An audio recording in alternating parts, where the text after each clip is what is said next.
Another blitz. Hurts takes it right up the gut. Touchdown Eagles. Here's the deep ball. Got hit as he let it go. Oh, Devontae Smith. What a catch. From 54 for the win. On the way. It is there. And the Eagles remain unbeaten.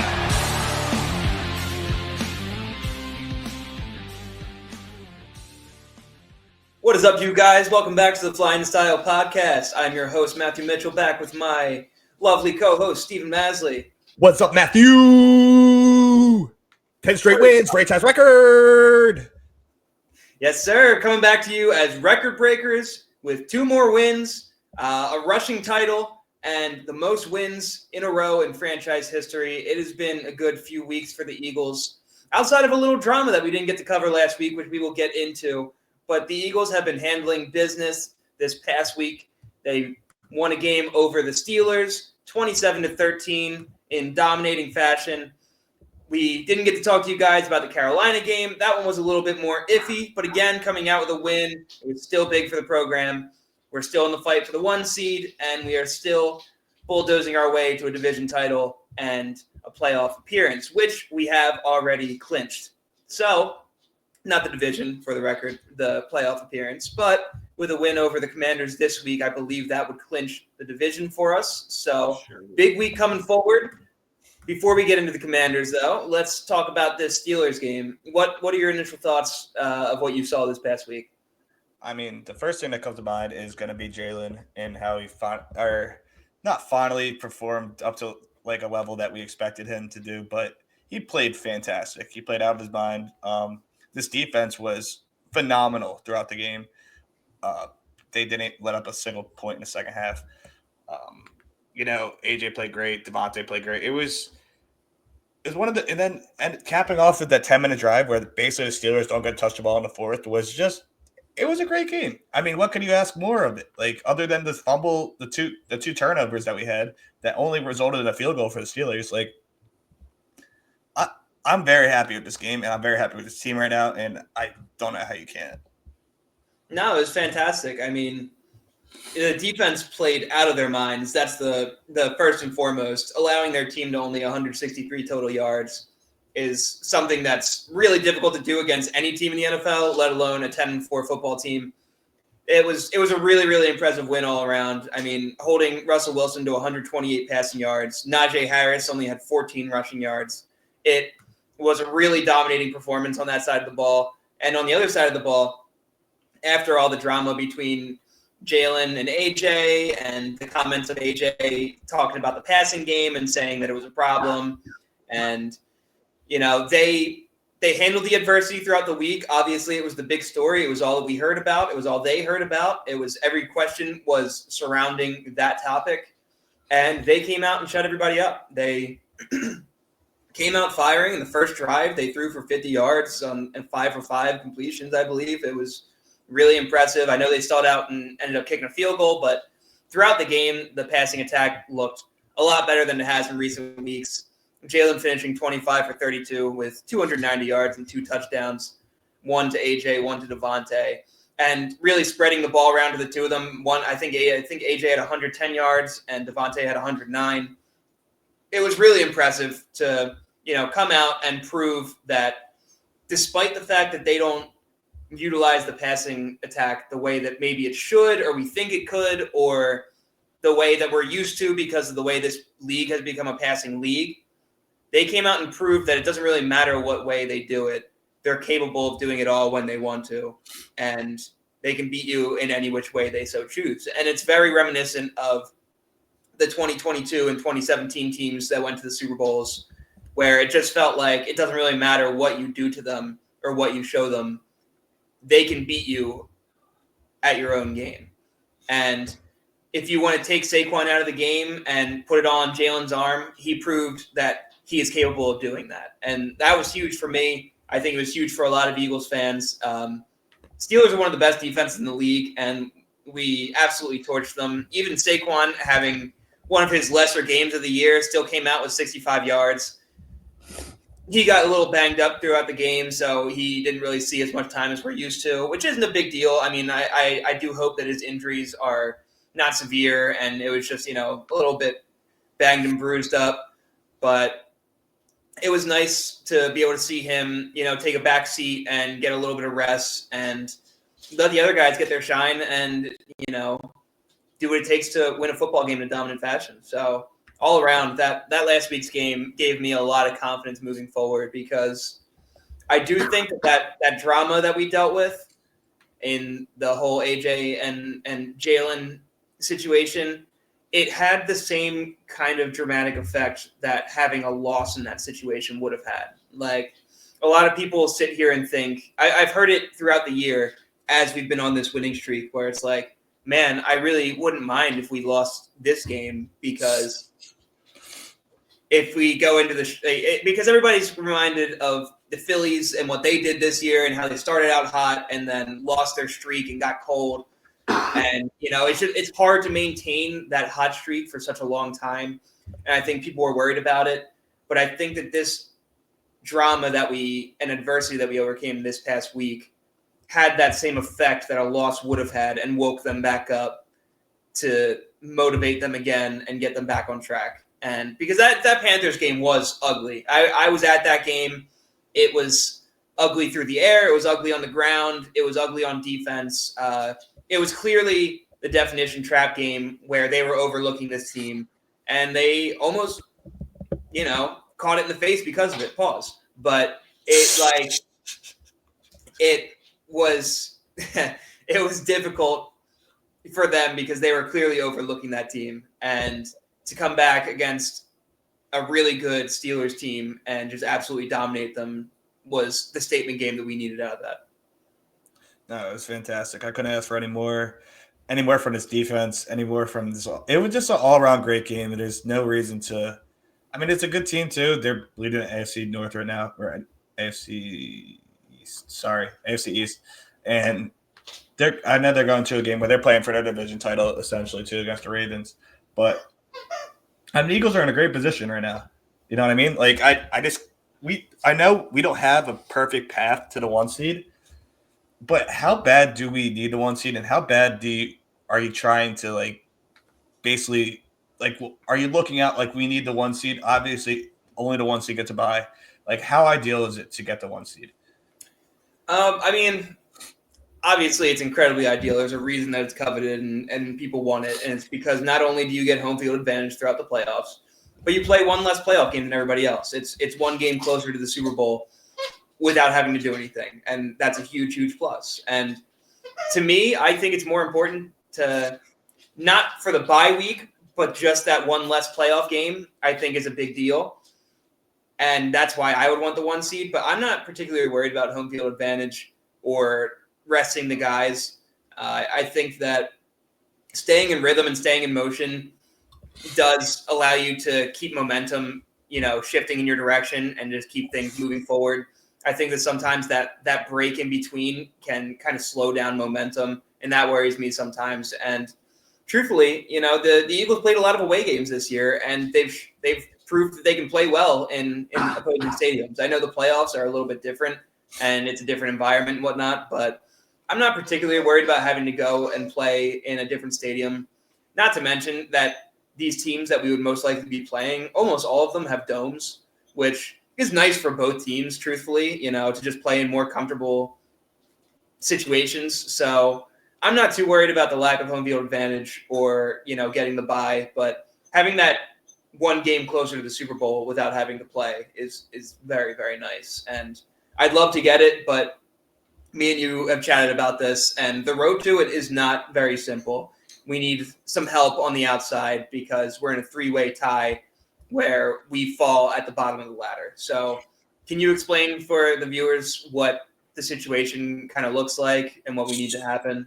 So essentially we need the Vikings to lose one of the next 2 games, and then they need to beat Detroit. The other scenario is that Detroit just loses, and then they beat the Vikings. But they're playing the Bears and the 49ers. Basically, either way, Detroit has to lose 1 game, and then the Vikings have to lose a game as well. So, and with 3 games left, and the Vikings can definitely lose, but Detroit, it's kind of banged up. It's very possible, honestly, but I don't really know if Chicago's beating this Detroit team or the Niners with how hurt the Niners are and everything. I mean, the Niners definitely have a better chance, I think, than the Bears do. I know the Bears already took them to a very close game, and they are divisional rivals, which gives them a little bit of an edge. But the 49ers, we have to win out too. Yeah, that's not a given. We just don't. No. We just didn't already win out. And we have to do that too. So. It's definitely not a given that we're going to win out. Although we have a much easier path than the Vikings and the Lions do themselves. Obviously, in terms of record, our only hard game would be the Commanders coming up this week. Then we have the Cowboys and the Giants. And I can safely say that I'm not particularly worried about the Giants in any way. But the Cowboys have been starting to show a little bit of promise. They've been kind of pushing their way quietly back into the playoff race. They have a chance to make the playoffs still, and it's unlikely. Still, they have a major uphill battle these last few weeks, especially having to play us.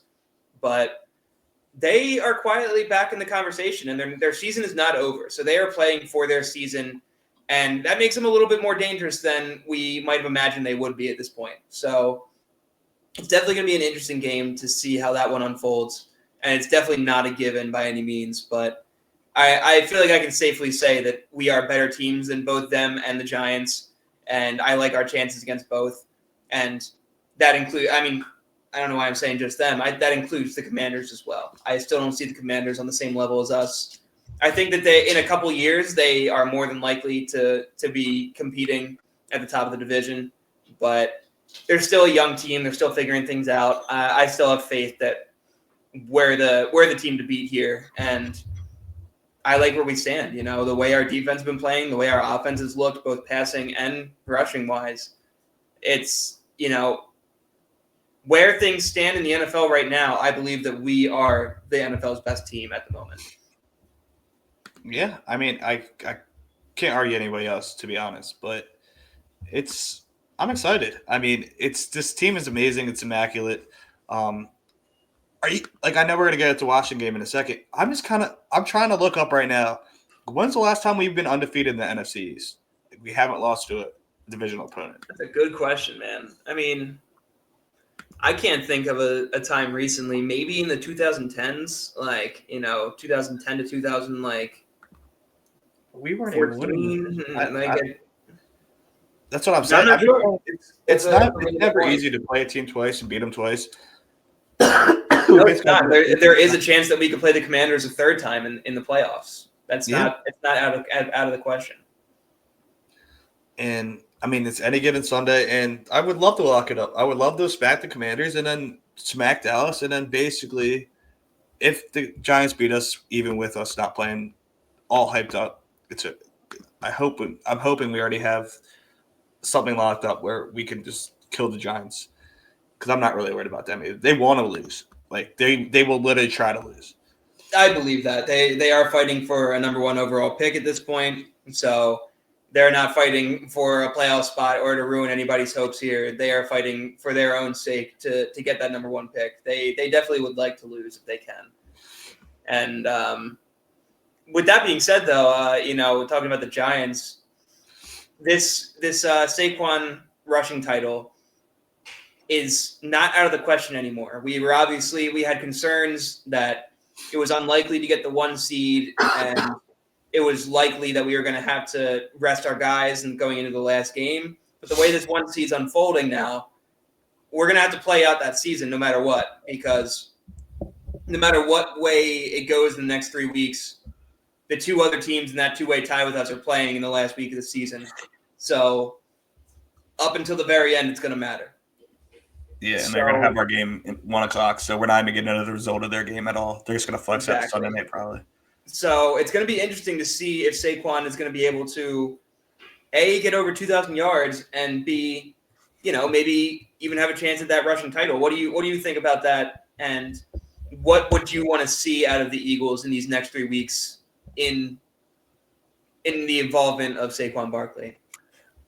Feed the man as much as we need to, as much as we possibly can. If he has no injuries, let him run. I think I just want to win these games like we've been doing before the last game. We won 9 others, basically with Saquon, straight domination. station. Like, we're running down guys' throats. I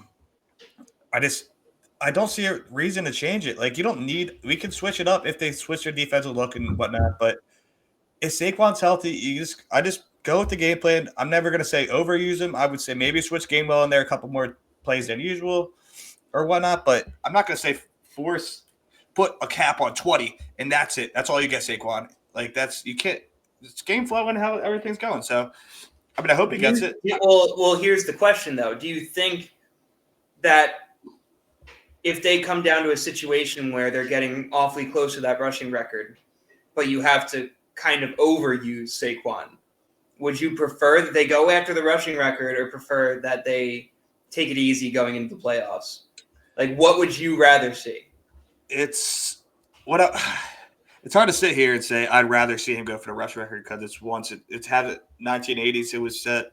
I want to see it. Obviously, I mean, if there's a scenario in the world where I know he's not going to get hurt, no one ever knows no one's going to get hurt. He could get hurt in one play.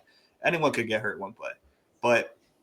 And I know it's going to be you're trying to limit risk and whatnot, but this is more than just for him. It's just it's for the offensive line too, and it comes down to what Saquon wants at the end of the day. And he's going to be in those meetings.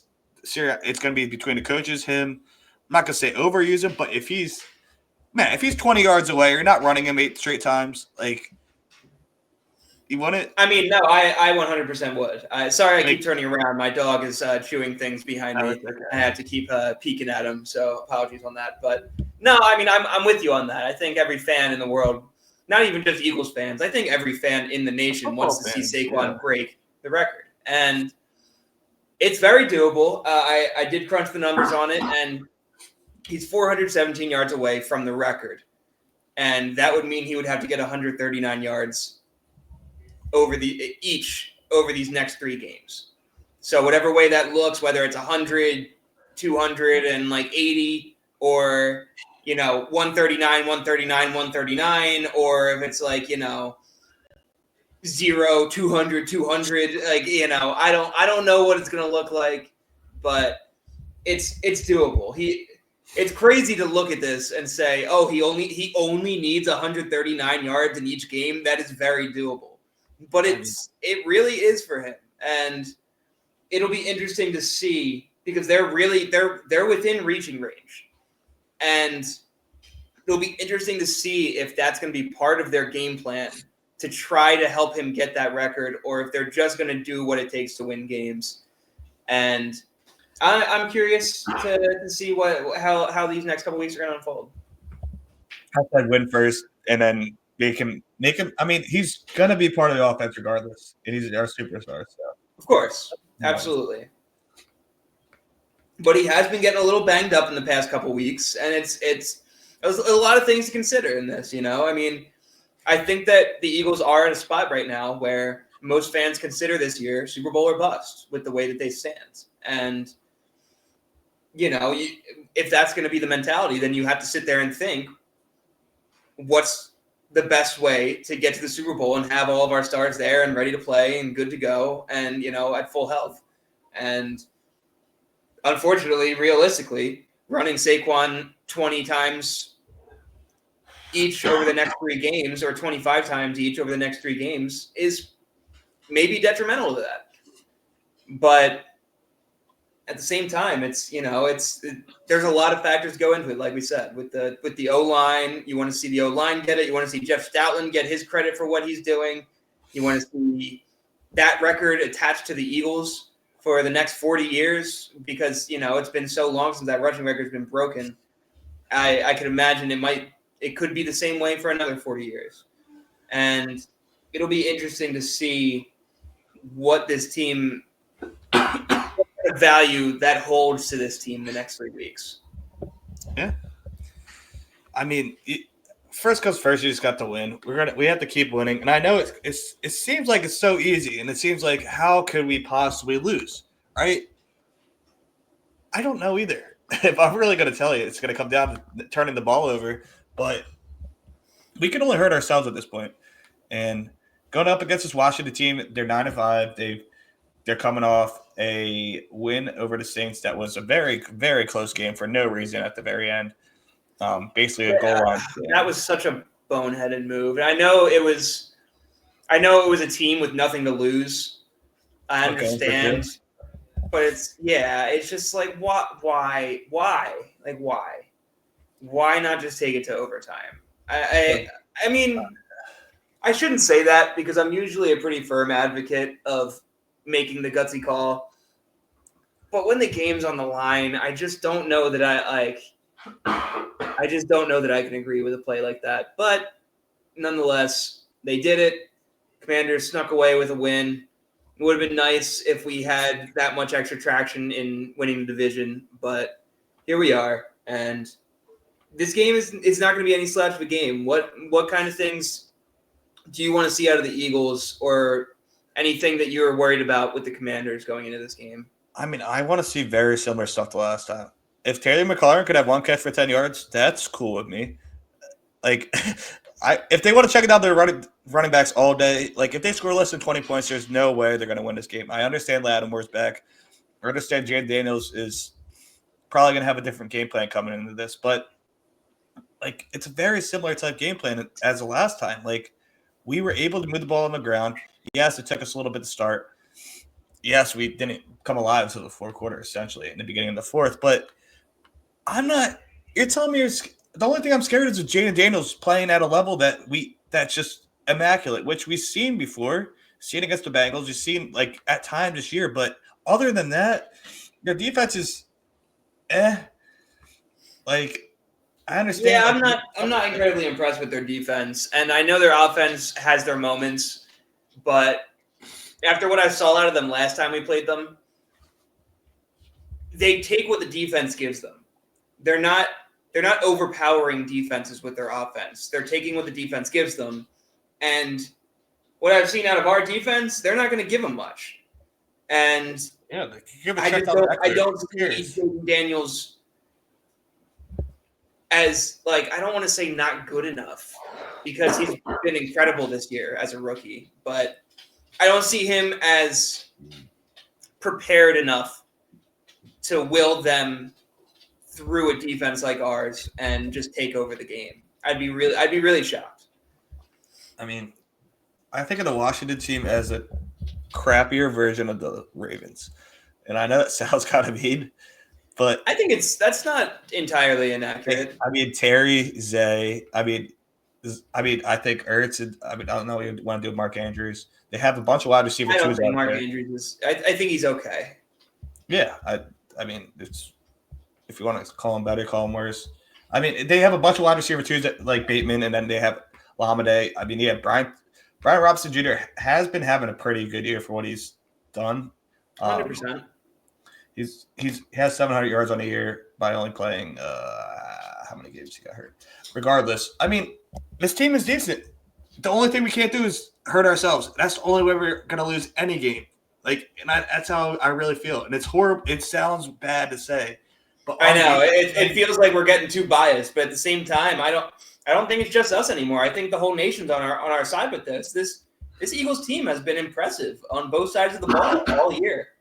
They're a top 5 offense, and they're the number 1 defense. And it's hard to bet against that. I mean, there are obviously a few teams out there that are in similar stature, but, you know, when you look at the Lions, they've just been unfortunately decimated by injuries, and it's really hurting their chances to, you know, look that good moving forward. And the Bills have been saved by a great season by Josh Allen, but they don't really have the pieces around him to, you know, keep up that style of play forever.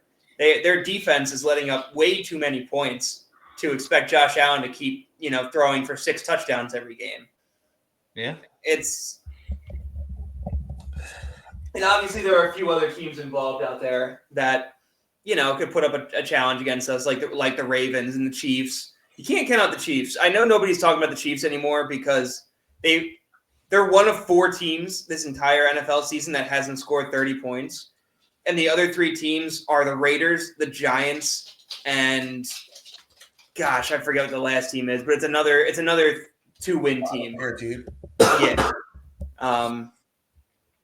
It's almost hard to believe that they're managing to stay alive in all these games and pull out these wins. And dude, they're bored. Clearly, I mean, but like at the same time, I hate to bet against them because it's like I don't think that they're that great of a team based off what I've seen this year. Like they have not shown me anything impressive on either side of the ball, particularly this year. And their defense is pretty good. Their defense is pretty good. It's pretty good. I don't think that they're world beaters out there, but the one thing that keeps me in on them is that I've watched them do it for 5 straight years. Every playoff game that they've won under Patrick Mahomes, I think like at least 80% of the playoff games that they've won under Patrick Mahomes have been come from behind. And I just can't count them out when they have Patrick Mahomes and Big Red over there. I can't. Like they manage to win games somehow, some way. They always do. Dark voodoo magic. It's just hard to count them out yet. I really can't. So there are some good teams out there that I'm not going to say that I'm excited to play against, but I think that this team, where they stand right now, are the best team in the NFL. I feel the same way. So what's your prediction for this Sunday and how do you see it going? Truthfully, based off the way that we played last week and that we're kind of trying to make a statement with, where we stand in the NFL right now, I think that this is going to be like a 34-21 game. I don't think it's going to be super close. I think that we're going to dominate both sides of the ball for the most part. I actually might even go as far as to say 34-17. Wow. With the way that our defense has been playing lately. Maybe I'm riding a little bit of a high, but this team has been incredibly impressive. And I expect the offense to come out firing more so than they have in, previous weeks outside of this past one. They came out firing hot this past week, and I think we're going to see the same offense. And I think that the Pittsburgh Steelers were better than the Commanders are. So is their offense without George Pickens? That would limit us from scoring all those points, I think, is the way that we manage the clock. And I'm not saying we manage the clock in a bad way, but we do tend to eat up tons of time, like we saw in that last drive of the Steelers game last week. So I'm saying it's either going to be 34-17 or 28-17. All right. I mean, I just can't recall another time that we didn't lose a division game. And I know this is perked up. We can't lose, right? How is it physically possible to lose ever? But like, I'm gonna say we lose this game. I don't even know how. I don't know when. I don't know how or why. We just do something stupid because that something has to come down. Something has to bring us down. I don't want it to. I hope it doesn't. That's the Philly in you saying that, but I'll let you continue. I don't actually think we're going to lose this game, but if I'm going to be I don't know. Are we that good? Yes, I think so. Absolutely. I think we are too. I get what you're saying. I honestly like. I haven't said we're going to lose for 10 years. Plenty of people would absolutely overreact to a loss if we did lose. But I wouldn't even be like, I wouldn't be super upset at a loss here because, like I said to you, there is a chance we could see the Commanders in the playoffs, and beating a team 3 times is really difficult. So I mean, like, obviously, I'm not going to sit here and pretend that off of feelings that this team isn't way better than the Commanders. So I can't pick against the Eagles. I just can't. But if they were to lose, I wouldn't get overly upset about it either. Like I wouldn't like cry about it. It's the 1 seed is pretty hard to get at this point.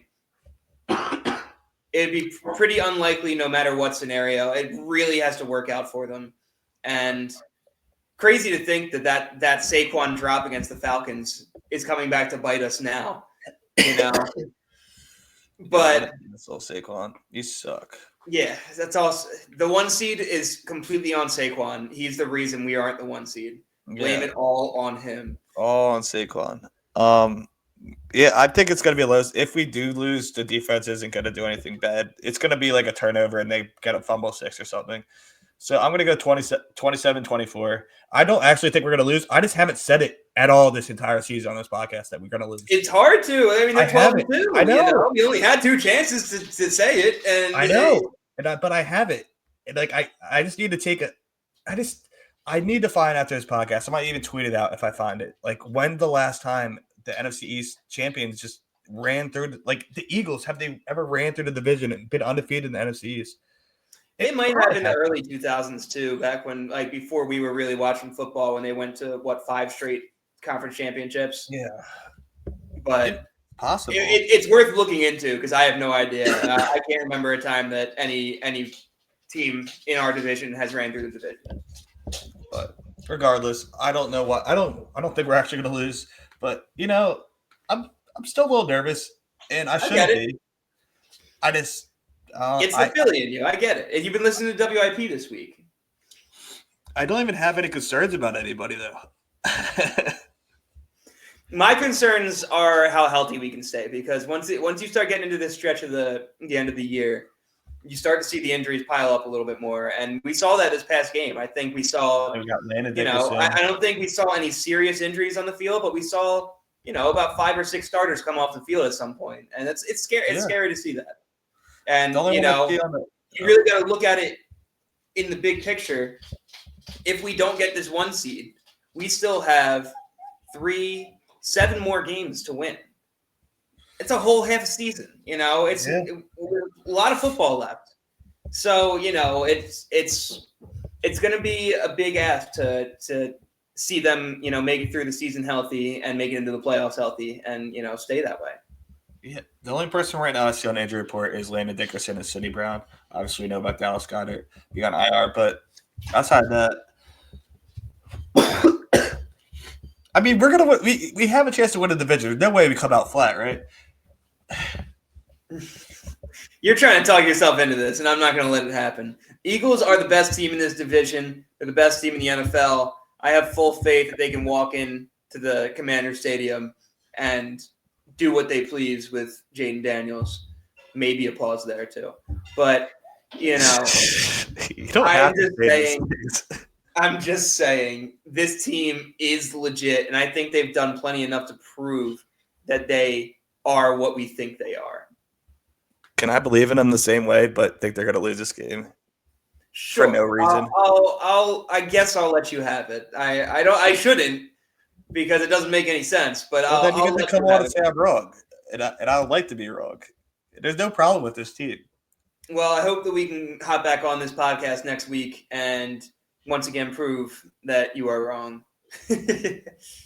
Yay! Woo woo! To proving Steve wrong. Yay! So we're not going to lose this game. There you go. That's the mentality. And with that being said, we're going to wrap this episode up. Thank you guys for tuning in.